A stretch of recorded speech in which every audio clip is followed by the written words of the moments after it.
Queridos irmãos, queridas irmãs, hoje no Brasil nós comemoramos o Dia dos Pais. E a bem da verdade é que se tivéssemos que falar sobre a importância da figura do pai, da figura paterna, tanto poderíamos dizer partindo daquilo que poderíamos chamar de crise da paternidade. A crise da figura do pai.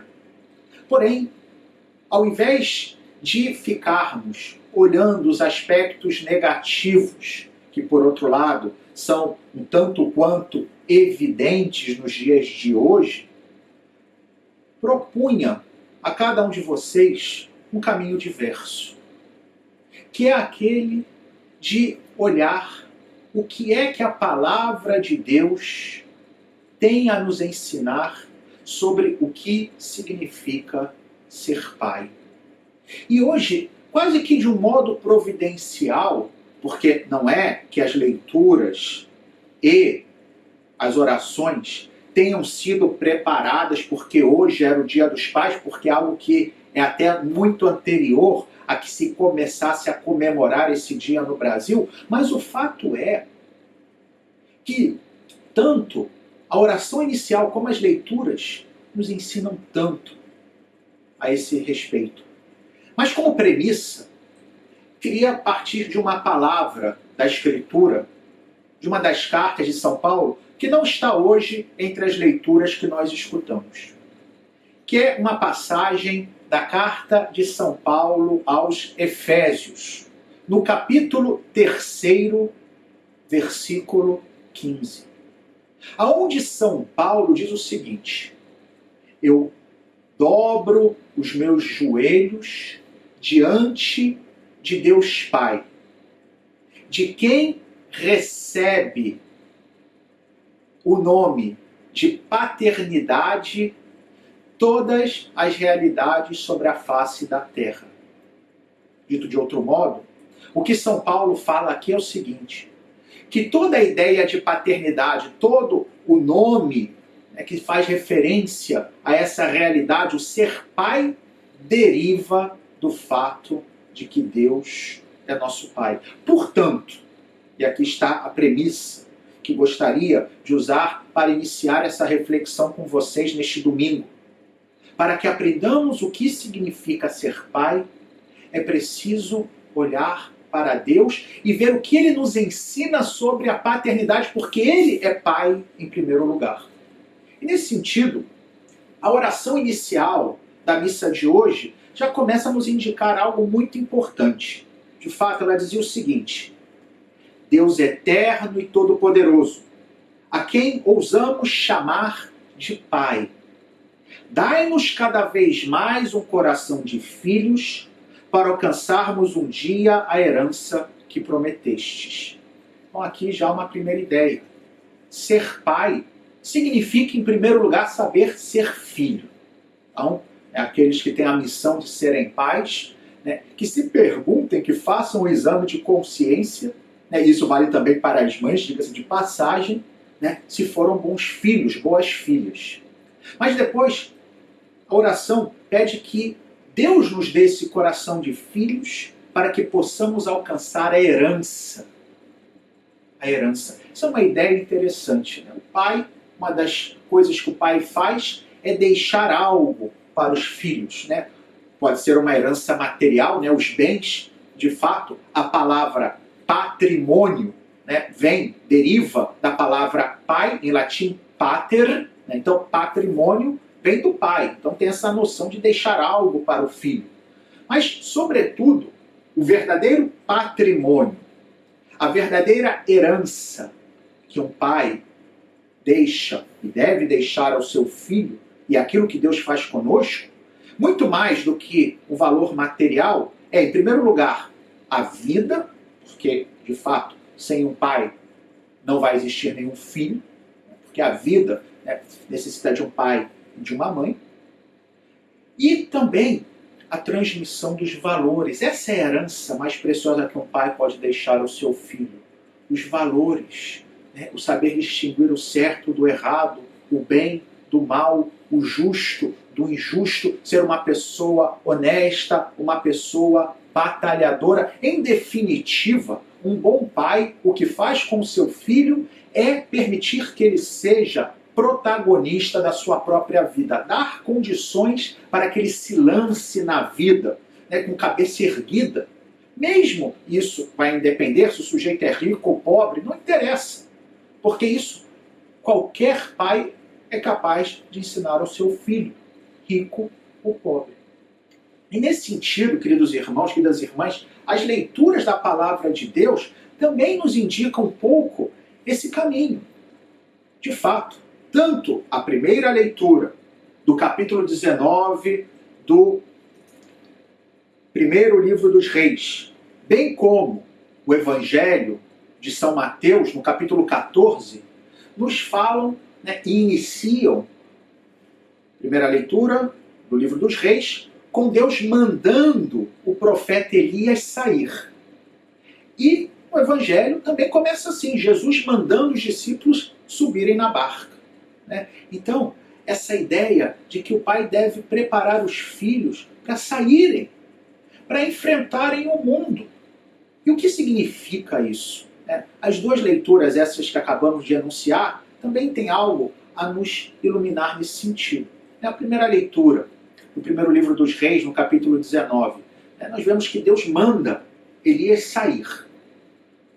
E é eis que então há uma série de manifestações potentes. Primeiro um vento forte, um terremoto, um fogo, talvez uma erupção vulcânica, e Deus não se manifestava em nenhuma dessas realidades extraordinárias, mas se manifestou numa brisa.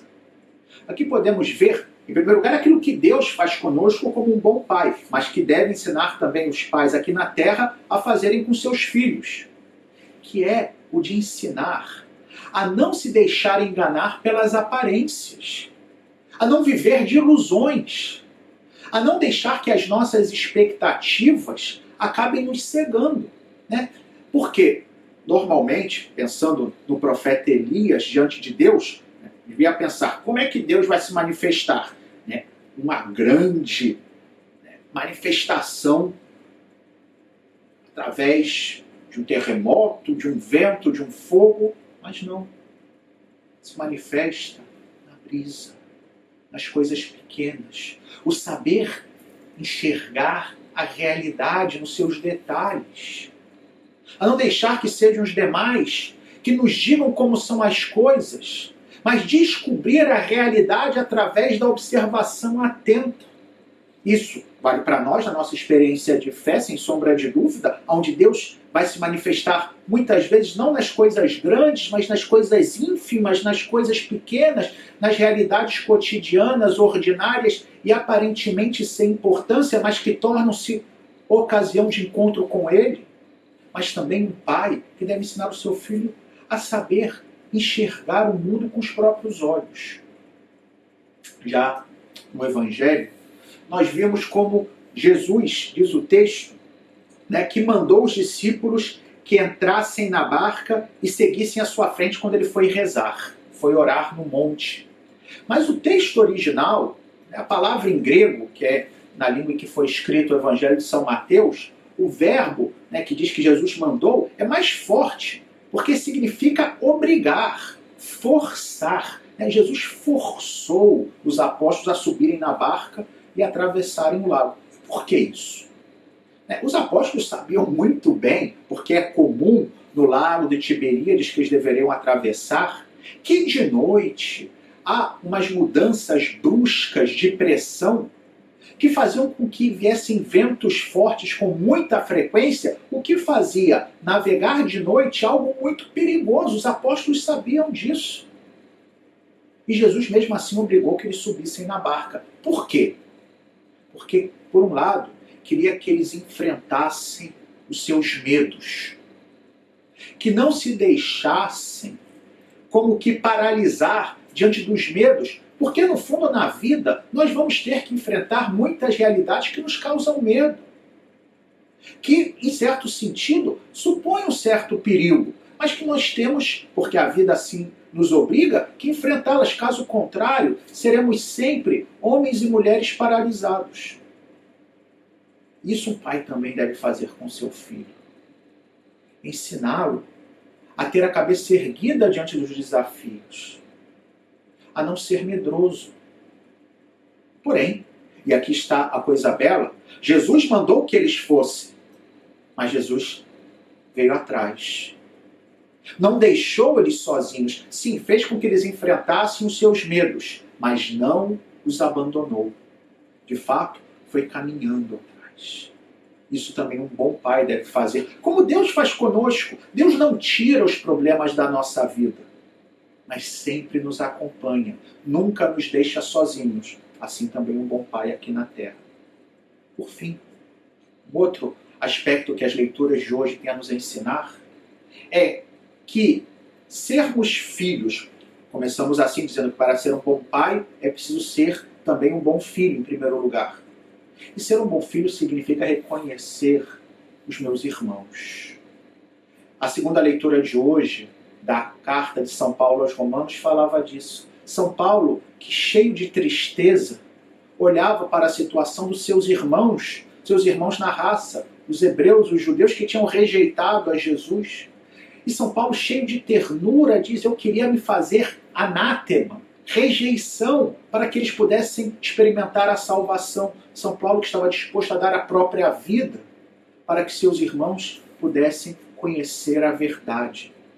E aqui algo que nós temos que pensar. Para ser um bom pai, eu tenho que sempre estar aberto aos meus irmãos.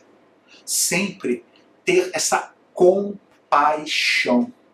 E, queridos irmãos, se Deus é nosso Pai, nesse sentido espiritual, todos somos irmãos.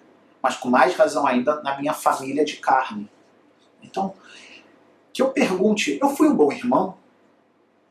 Eu soube ter compaixão daqueles da minha família, quando estavam com necessidade, quando de repente tomaram decisões equivocadas, ou decisões que eu achei repreensíveis, mas eu soube separar uma coisa da outra, ou acusei o meu irmão, apontei o dedo.